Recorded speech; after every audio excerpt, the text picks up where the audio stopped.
Our weekly talk with the head of the Thunder Bay Library, John Pateman, covers a number of issues this week. It's James with Net News Ledger. It's Tuesday, not Monday, which is our regular time to talk with John Pateman from the Thunder Bay Public Library. John, happy Monday on Tuesday morning. Same to you, James. Good to see you again. Now, we get a bit of a status update on what's happening with the library and specifically the Waverley Park Library. What do our readers and viewers need to know? Okay, so happy to report that Waverley Library was reopened as of yesterday, or Monday, and is offering curbside service, so folks can go there and drop their books off and pick up any holes they've placed. And it's the same service as at Brodie and Mary J. L. Black. So that is our current status. So the libraries aren't fully open to the public yet? No, we're in the grey lockdown, so our protocols tell us to keep the libraries closed and offer curbside only while we're in the grey zone. Now, on social media, after our talk last week about the Dr. Seuss Foundation and the library's goal in reducing racism in Thunder Bay, there was a bit of a social media hubbub about that piece with a number of people thinking that the library was going to be banning books. What do you think is the scoop here? Like, you know, I don't see the library banning books, but I do see some books maybe that need to be there, but then other books, you know, when the Dr. Seuss Foundation says these books shouldn't be there for children, if the library follows suit, that makes sense to me. Yeah, well, first of all, James, I think it's good in a way that there is this kind of big conversation happening in Thunder Bay on this issue. I always think different points of view, getting the conversation going, talking about books, talking about libraries, and talking about racism in particular is never a bad thing because, you know, we know situation in Thunder Bay. We know we are the race hate capital of the country. We've been called out for that by Maclean's magazine and others. And we need to talk about these issues. It can be an uncomfortable conversation, but hey, it needs to happen. So in the context of the library, to remind ourselves how we got here, it was a direct response to the Dr. Seuss Foundation themselves requesting respectfully that these books be removed because they contain racist imagery, and imagery which young children in particular, which is what they're aimed at, they're picture books, they have harmful images which children can't process. They just absorb these images and take them as the real world.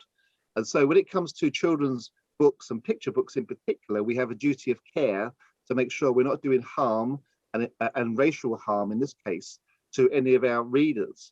It's a different story when we get to adult collections, because adults we hope are experienced and have enough world and knowledge to process these things and come to their own conclusions. That is not the case with children's books. So we stand by that decision and we're happy to be part of the conversation that's happening. Now, on social media, the comment was about Adolf Hitler's book, Mein Kampf. And, you know, many people have said, if everyone had read that book in the West, we probably would have had people react differently to the things that were going on in Germany because Hitler listed out what he wanted to do and how he was going to do it. Yeah, but I say it's a kind of a false analogy to compare Dr. Seuss, which is a children's picture book aimed at young minds, and Mein Kampf, which was clearly a political treaty that was aimed at persuading adults towards a certain point of view. We're very able to separate out the children's book world from the adult book world. And we also hold dear, very dear, the idea of intellectual freedom and freedom of expression. That's why libraries exist, to give all points of view.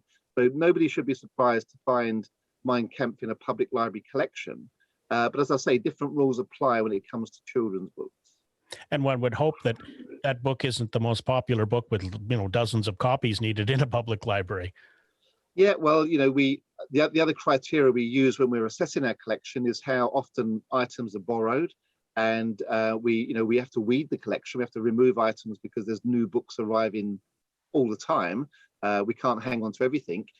So books that are no longer being heavily borrowed, or books that reflect points of view that no longer are valid or acceptable, are removed. I mean, I'll give you an analogy, James. Would people expect us to keep books on our shelves to do with engineering or to do with medicine, for example, when we know that the science has moved on?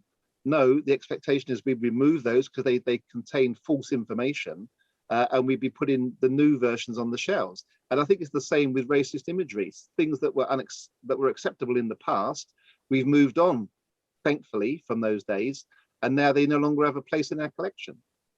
And this is where I think our conversation is so important. If we're having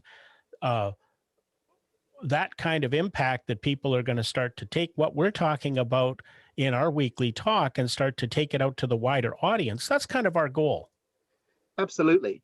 These conversations need to happen, as I said earlier, and we need to know what the different narratives are that operate in the city. There tends to be a kind of a dominant narrative on any particular subject, and that is often represented through the mainstream media, for example.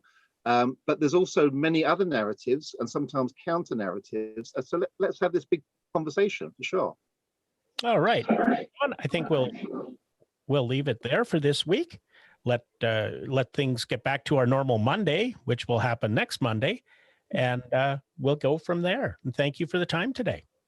Thanks, James. I'll see you Monday next week. Take care.